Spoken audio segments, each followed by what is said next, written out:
जय हिंद मेरे प्यारे साथियों, कैसे हैं आप लोग। आशा करते हैं कि अच्छे होंगे। आज जो हम चलने वाले हैं वो सिंधु सभ्यता को चलने वाले हैं। सिंधु सभ्यता से आने वाले सभी महत्वपूर्ण प्रश्नों को आज इस क्लास में हम लोग ख़त्म करेंगे। साथ ही साथ यहाँ का जो स्थान है, किसने खोदा है, कौन से नदी के किनारे है, हम इसको इतनी अच्छी तरीके से बता देंगे कि आप जिंदगी भर नहीं भूलिएगा। आप बने रहिए अंत तक, देखिएगा ध्यान से। सबसे पहली बात हम करते हैं कि सिंधु सभ्यता का जानकारी किसने दिया है। तो इसकी जानकारी दिया था चार्ल्स मैसल साहब ने दिए। कौन दिए हैं? चार्ल्स मैसल साहब ने। फिर सर्वेक्षण कौन किया था? कनिंघम साहब ने किए हैं। इनसे एक प्रश्न और आता है कि भारतीय सर्वेक्षण सर्वप्रथम किसने, माने कि जनक किन्हें कहा जाता है? कनिंघम साहब को कहा जाता है। खुदाई करने का नेतृत्व कौन किए थे? जॉन मार्शल साहब किए हैं 1921 में। सबसे पहले खुदाई कौन से शहर का हुआ था? हड़प्पा शहर का हुआ था, जो वर्तमान में कहाँ है? पाकिस्तान में। वर्तमान में कहाँ है जी? तो पाकिस्तान में। अगला बात है कि किसने खुदाई शुरू की थी? दयाराम साहनी ने शुरू किया था 1921 ईस्वी में। उसके बाद कार्बन 14 का प्रयोग करके ये अनुमान लगाया गया कि कौन सा इसका कितना समय पुराना है।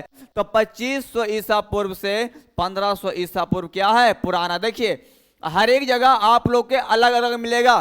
कहीं आप लोग को 2400 से 1700 मिलेगा, कहीं आप लोग को 2350 से लेकर 1700 मिलेगा। तो टेंशन की बातें नहीं है। एनसीईआरटी जो हमारा फेमस किताब है उसमें हम लोग का 2500 से कहाँ मिलेगा? 1500 ईसा पूर्व में। ज्यादातर ऑप्शन में यही रहती है। अगला हम बात करते हैं कि सिंधु सभ्यता में एक नगरीय सभ्यता थी। कैसी थी? एक नागरीय सभ्यता, माने शहरी सभ्यता थी। कैसी सभ्यता दीजिए? शहरी थी। दूसरा की प्रश्न आता है एक कौन सा युग में है? तो इसे कांस्य युग भी कहा जाता है। कौन सा युग? कांस्य युग भी कहा जाता है।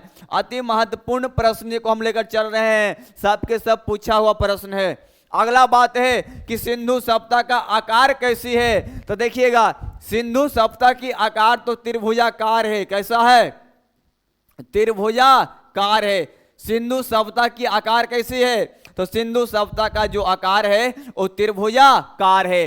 त्रिभुजाकार है, लेकिन कहां कहां इसकी सबसे पूर्व में कौन स्थान है, सबसे पश्चिम में क्या है, हम उसे दिशा के अनुसार इनके स्थान को देखते। देखिएगा सबसे पहले पूर्व आलमगीरपुर है। पूर्व में कौन सा है? आलमगीरपुर है। कौन सा नदी किनारे है? हिंडन नदी किनारे है। कौन से राज्य में है? भारत में है, यूपी में है। अगला पूर्व के बाद पश्चिम में कौन है? तो पाकिस्तान में है। सूतकांग दौर है। कौन सी नदी किनारे है? तो दासक नदी के किनारे है। उत्तर में कौन है जी? तो जम्मू कश्मीर में हम लोग का मांद पड़ता है। कौन सी नदी किनारे है? चिनाब नदी के किनारे है।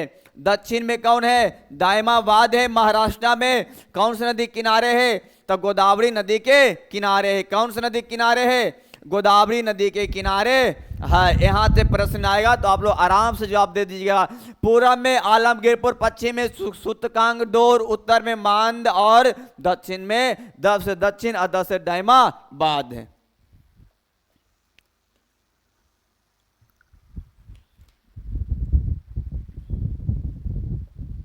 अगला हम बात करते हैं कि सिंधु सभ्यता में जो है कुछ महत्वपूर्ण बातें हैं कि इनमें बंदरगाह था। ये कौन कौन बंदरगाह है जो प्रश्नाल है? देखिएगा इनमें लोथल एक बंदरगाह है, दूसर का पाकिस्तान में है सूतकांग दौर, ये भी बंदरगाह है। सूतकांग दौर बोले या लोथर बोले, दोनों को दोनों क्या है? बंदरगाह है। एक और है सुरकोटदा, ये भी क्या है? बंदरगाह है। ये कहाँ है? ये दोनों गुजरात राज्य में है। और ये कहाँ है जी? ये हमारा पाकिस्तान में है। ये प्रश्न हम लोग से पूछा हुआ है। ये प्रश्न हम लोग से पूछा हुआ है। अगला प्रश्न ये है कि जो नगर है इस नगर का घरों का ढांचा किस पद्धति में था? तो गृह पद्धति में था। कौन से पद्धति में है? गृह पद्धति में है। अगला प्रश्न हम लोग से ये पूछा जाता है कि सिंधु सभ्यता के समय और कौन कौन से सभ्यता शामिल था? उस समय हमें जानकारी मिली है मेसोपोटामिया की सभ्यता, साथ में चीन की सभ्यता, साथ में फारस की सभ्यता, साथ में ईरान की सभ्यता। इन सभी का जो रहने का जो व्यक्ति का जो है ये और सिंधु सभ्यता दोनों एक ही समय का क्या है? सभ्यताएं को रखी गई थी। ये हम लोग का अति महत्वपूर्ण में से आता है।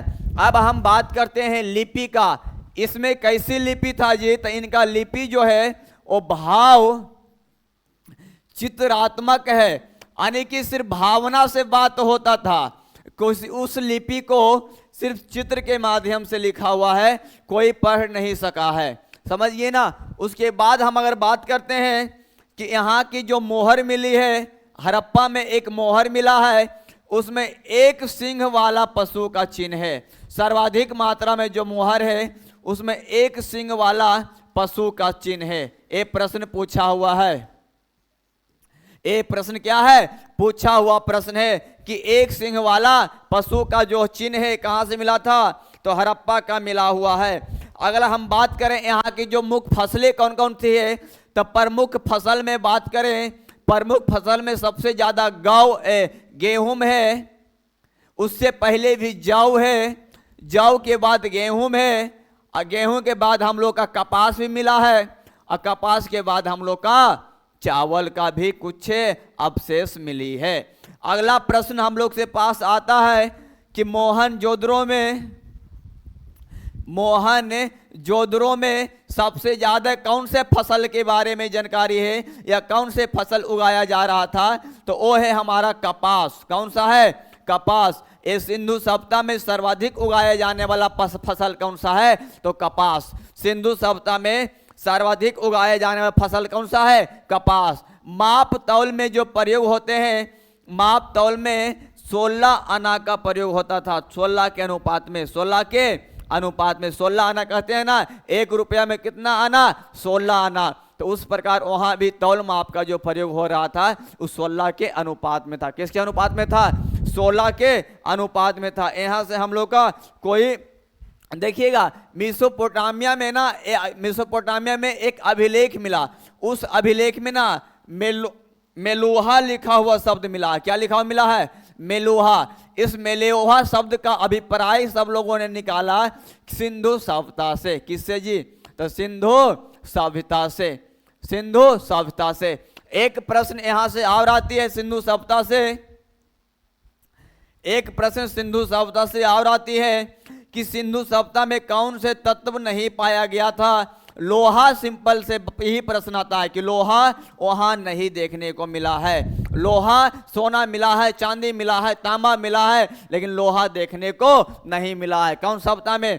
सिंधु सभ्यता में जो है लोहा देखने को हम लोग का नहीं मिला था। दूसर का एक अंग्रेज था, नाम है पिगट। इन्होंने क्या किया था? इन्होंने बताया है कि हड़प्पा और मोहनजोदड़ो, हड़प्पा और मोहनजोदड़ो दोनों जो है ये जुड़वा राजधानी है। ये दोनों क्या है? सिंधु सभ्यता का जुड़वा राजधानी है। इस बातों से प्रश्न आएगा किसने कहा था? तो ये कौन के हैं? पिगट साहब ने कहे हैं। कौन कहे हैं? पिगट साहब ने कहे हैं। एक शहर है, नाम है काली माता के नाम पर है, कालीबंगा। क्या नाम है? कालीबंगा। कालीबंगा के जो निचले शहर भी जो थे वो भी दुर्ग से बना हुआ था, यानी किला से घिरा हुआ था। किला से घिरा हुआ था, किला से घिरा हुआ था, किला से घिरा हुआ था। निचले शहर भी था, वो भी किससे घिरा हुआ था? किला से घिरा हुआ शहर था, किला से घिरा हुआ शहर था। यहां से हम लोग अब जरा हम एक बार हम बात करते हैं सिंधु सभ्यता के लोग जो हैं वो यातायात में क्या प्रयोग करते? तब बैलगाड़ी का प्रयोग। किसका प्रयोग? यातायात के रूप में अगर हम लोग देखें तब यातायात के रूप में वो लोग बैलगाड़ी का प्रयोग करते हैं। बैलगाड़ी का प्रयोग। किसका प्रयोग? या फिर भैंसा गाड़ी का प्रयोग। बैलगाड़ी या तो फिर भैंसा गाड़ी का प्रयोग करते थे, बैलगाड़ी या तो फिर भैंसा गाड़ी का प्रयोग करते थे। ये हम लोग का सिंधु सभ्यता से अति महत्वपूर्ण प्रश्नों में से एक है। अगला है कि एक नाम हम लोग से बार बार प्रश्न पूछता है, अग्निकुंड। अग्निकुंड कहाँ कहाँ से मिला है? अग्निकुंड हम लोग को मिला है लोथल से, प्लस कालीबंगा से। कालीबंगा का अर्थ होता है काली चूड़ियाँ। कालीबंगा का अर्थ क्या होता है? काली चूड़ियाँ। आज किसे लिखेंगे? कालीबंगा। काली मैया क्या पहनते हैं? हाथ कलाई में क्या पहनते हैं जी? चूड़ियाँ पहनते हैं। उन्हीं से हम याद रखेंगे। अब हम सिंपल से बातों में बात करें तो अब हम शहर के नाम को देखते हैं। देखिएगा कौन कौन से शहर है।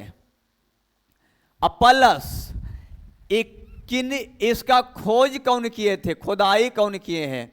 साथ में अगर हम बात करें एक कौन से नदी के किनारे है और कौन शहर में हो बाद में देखेंगे, पहले इन दोनों को हम याद करते हैं। देखिएगा ये बहुत ही ज़्यादा महत्वपूर्ण है और ज़्यादातर एग्जाम में ये पूछा भी जाता है, अब पूछा हुआ प्रश्न भी है। देखिए सबसे पहला खोज किसकी की गई थी? कौन सा शहर था? हड़प्पा। याद कैसे रखना है जो हम आप लोग को हम बताते हैं, याद कैसे रखेंगे यही महत्वपूर्ण है जो हम आप लोग को याद करवा देते हैं। आप लोग सिर्फ ध्यान से देखते रहिए। देखिए हड़प्पा, दयाराम साहनी। दयाराम साहनी कौन से नदी के किनारे? रावी नदी के किनारे था। याद करने का सबसे आसान तरीका कि राम जी, कौन जी? राम जी साहनी साहब पर दया करके, राम जी साहनी साहब पर दया करके रविवार के दिन, कौन सा दिन? रविवार के दिन उनका पूरे राज को हड़प लिए। पूरे राज को क्या किए? हड़प लिए। यानी हड़प्पा का खोज राम जी किए होंगे। राम जी से एक ही नाम आएगा, जयराम साहनी। और कौन सा नदी के किनारे है? रविवार के दिन, यानी कि रावी नदी के किनारे होगा। दूसरा हम लोग का शहर अति महत्वपूर्ण शहर है मोहनजोदारो। फिल्म भी निकला था ना, किनका? ऋतिक रोशन का, मोहनजोदारो। एक कौन खोजने वाला कौन है? राखल दास बनर्जी। राखल दास बनर्जी। राखल दास बनर्जी। अब बात कीजिए कौन सा नदी के किनारे है जी? सिंधु नदी के किनारे है। याद करने का सबसे आसान तरीका क्या होगा इसका? तो आप लोग देखते रहिए कितना जल्दी याद हो जाए। देखिएगा मोहन नाम का कोई व्यक्ति था, आओ दास जी को राखेल बनाया हुआ था। और जैसी बनर्जी जी को एक चुटकी सिंदूर दिया तो बनर्जी क्या बन गए? राखेल से रानी बन गई ना। यानी एक चुटकी सिंदूर किसे दिया? बनर्जी जी को। पहले क्या बना हुआ था? राखेल बना के रखा था। के जी? मोहना। क्या था? मोहना। तो मोहना राखेल बना के रखा बनर्जी साहब को, और जब एक चुटकी सिंदूर दिया तो क्या बना दिया? महारानी बना दिया। एक चुटकी सिंदूर के बाद क्या बना दिया? महारानी बना दिया। यही हमारा अति महत्वपूर्ण में से एक है आंसर याद करने का। तीसरका में हम देखते हैं चन हुद्रो। ये तो और आसान है, इसको हम गाना पे हम लोग तुरंत याद कर लेंगे। चन हुद्रो किस नदी के किनारे? सिंधु नदी के किनारे। खोजने वाला का नाम गोपाल मजूमदार। गोपाल मजूमदार। तो ध्यान से देखिएगा, आप लोग एक लैला मजनू की कहानी सुने हैं ना? लैला मजनू की कहानी उस पे हम याद करवा देते। देखिएगा एक मंजलू था। क्या हला? मंजलू। अब वर्तमान में एक गाना निकला हुआ चांद के पार चलो। तो ये जो मंजलुआ था ना, ये लैला मंजू जो है ना, ये लैलवा को कहा, क्या कहा? एक चुटकी भर सिंदूर दे दिया और कहा अब चलो चांद के पार चलो। चांद के यानी अपने मंजमू को एक चुटकी सिंदूर देकर कहां पहुंचा दिया? चांद के पार पहुंचाने का बात कहा। एक चुटकी सिंदूर देकर कौन जी? अपने मंजलू को कहां पहुंचाने का बात किया? चांद पे पहुंचाने का बात किया। 4 नंबर में कालीबंगा सबसे आसान है। कालीबंगा। कालीबंगा इसका खोदने वाला है बीबी लाल। बीबी लाल। और बीके थापर, बीके थापर। और कौन है? घग्घर नदी के किनारे है। कौन सा नदी किनारे है? घग्घर नदी। आज करने का सबसे आसान तरीका देखिएगा ध्यान से। बीबी लाल, थापर साहब ने अपना बीबी को कहा, थापर साहब ने अपना बीबी को कहा कि लाल घाघरा पहन के काली मैया का पूजा करो। कौन घाघरा पहन के? लाल घाघरा पहन के। थापर साहब ने अपने बीबी से क्या कहा कि लाल घाघरा पहनो और किनका पूजा कीजिए? घाघरा माने घग्घर नदी। और किनका पूजा कीजिए? काली मैया का पूजा कीजिए, काली मैया का पूजा कीजिए। इन बातों को कौन कहा है? थापर साहब कहे हैं। अगला हम लोग के पास है कोट डीजी, कोट डीजी फजल अहमद, फजल अहमद, फजल अहमद। कौन से नदी के किनारे? सिंदूर नदी के किनारे। देखिएगा इधर, दीजी को कीजिए दीदी, दीदी को क्या कीजिए? दीदी। तो देखिएगा हमारा दीदी हो या किसी का दीदी हो ना, ये क्या होता है? बेचारा एक चुटकी सिंदूर कोई बैला दे दिया उसको, कितना? सिर्फ एक चुटकी सिंदूर किसी को दे दिया।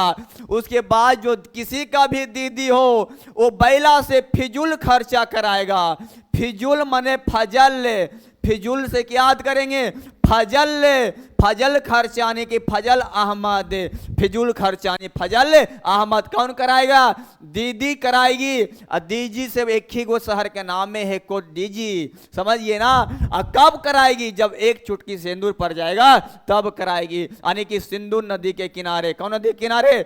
सिंदूर नदी के किनारे, सिंधु नदी के किनारे। अगला प्रश्न के हम लोग देखते हैं। अगला शहर हम लोग के पास है रंगपुर। कौन है जी? रंगपुर है। और इसका खोज करने वाले हैं रंगनाथ राव, रंगनाथ राव, रंगनाथ राव। और इनका जो रंगपुर का इनका जो नदी का नाम है वो मादर नदी है। इन देखिए दो गो रंगनाथ ने किए हैं, हम दोनों को लिखते हैं।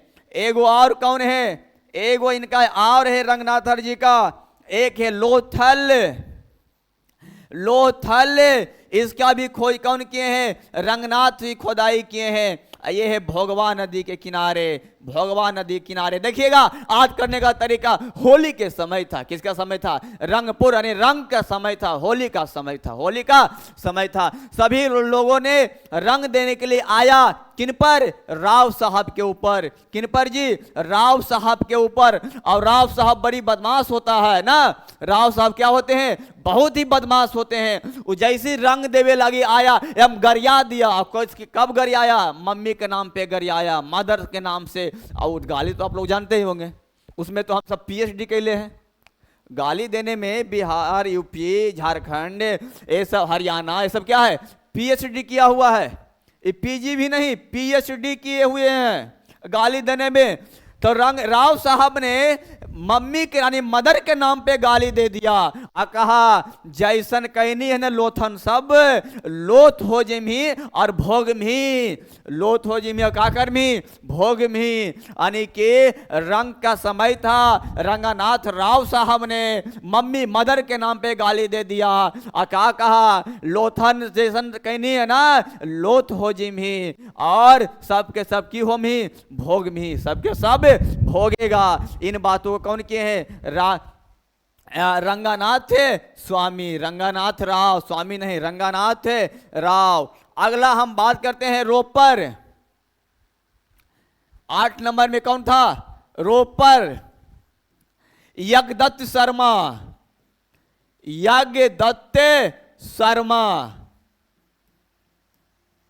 सतलज नदी के किनारे है, सतलज नदी के किनारे है। इन्होंने एक का और खोज किया था आलमगीरपुर का। किसका जी? आलम में गिरपुर का यज्ञदत्त शर्मा ने खोज किया और हिंडन नदी के किनारे, हिंडन नदी के किनारे। देखिएगा आज करने का सबसे आसान तरीका, रोप पर शर्मा जी ने यज्ञ कराया। शर्मा जी क्या कराए? शर्मा जी यज्ञ करा रहे। तो शर्मा जी यज्ञ करा रहे थे। यज्ञ से भैया धुआं निकलेगा ही निकलेगा।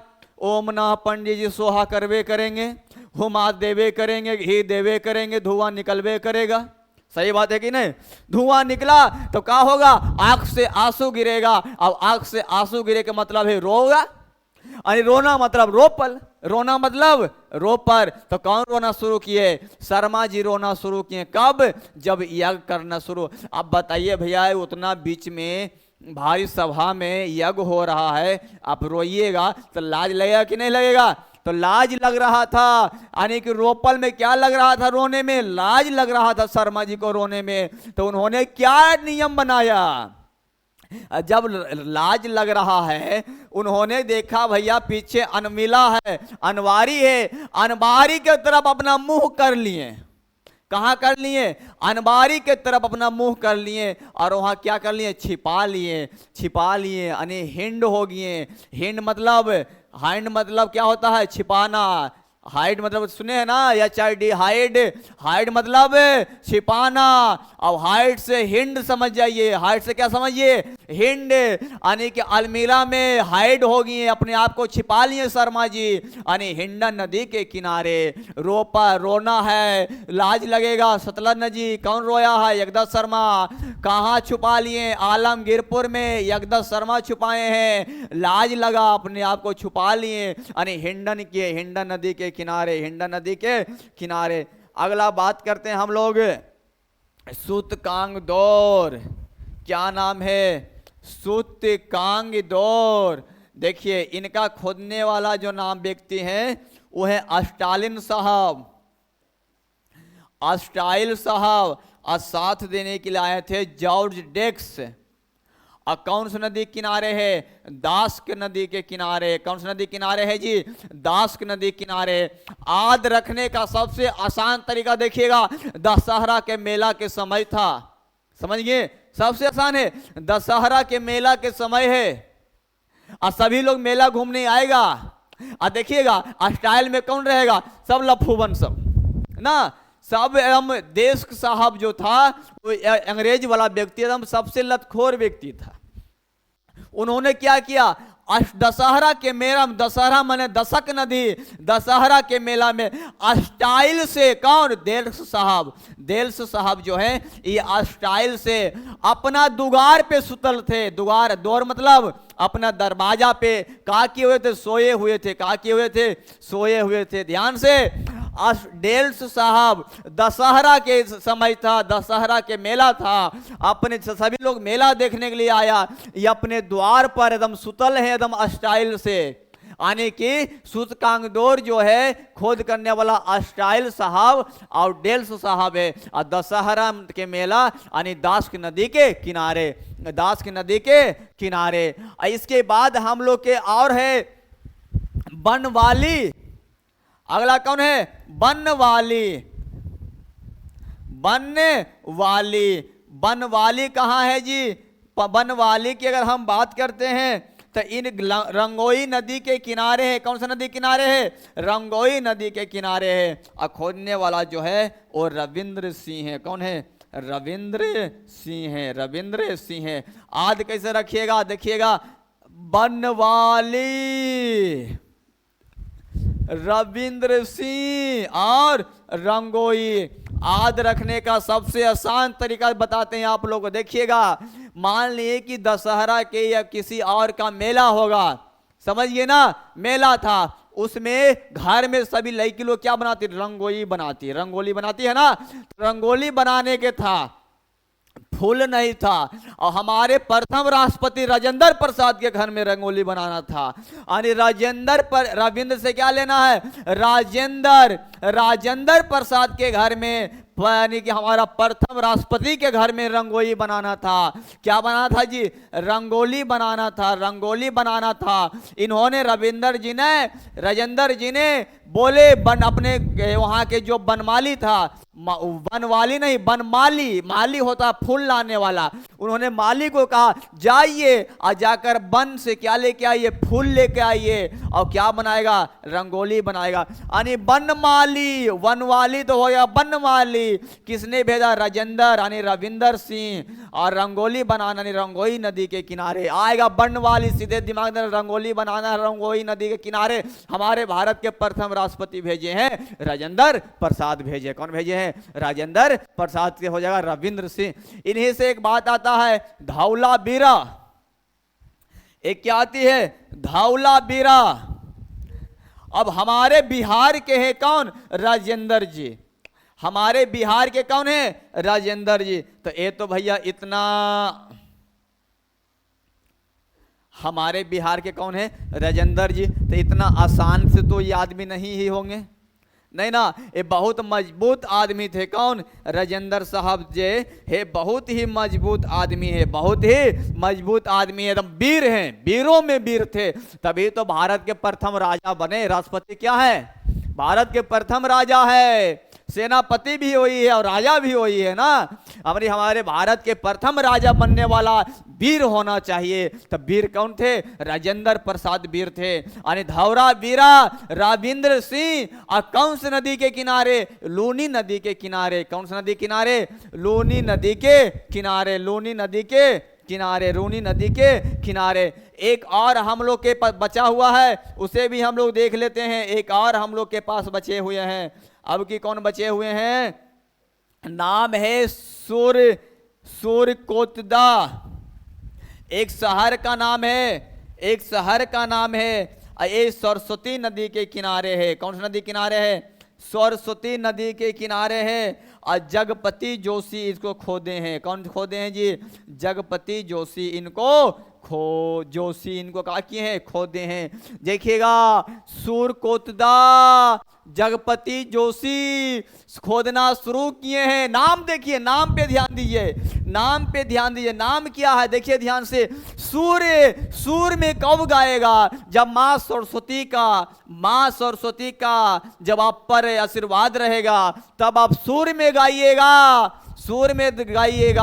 अब पूरे जोश के साथ गाइएगा। कब, जब मां सरस्वती का आशीर्वाद रहेगा सब। यानी सूर्यकोटदा की बात आएगा, समझ जाइएगा, सरस्वती मैया का आशीर्वाद रहेगा, तब हम पूरा जोश में गाएंगे। यानी जगपति जोशी कौन हो जाएंगे, जगपति जोशी, जगपति जोशी हो जाएंगे। कौन हो जाएंगे जी, जगपति जोशी हो जाएंगे। हम आप लोग के महत्वपूर्ण नदी और स्थान और खोदकर्ता के नाम से आने वाला एक भी प्रश्न आएगा, आपसे नहीं छूटेगा। अगर छूट गया तो तुरंत आइएगा, बोलिएगा हमको कि हाँ छूट गलो सर। हाँ, उनको छूटेगा जो देख के नहीं जाइएगा, अन्यथा हमारे बातों को ध्यान रखिएगा, एक भी प्रश्न नहीं छूटेगा। चलिए आज के लिए इतना ही, अगला वीडियो में मिलते हैं। जग के लिए जय हिंद।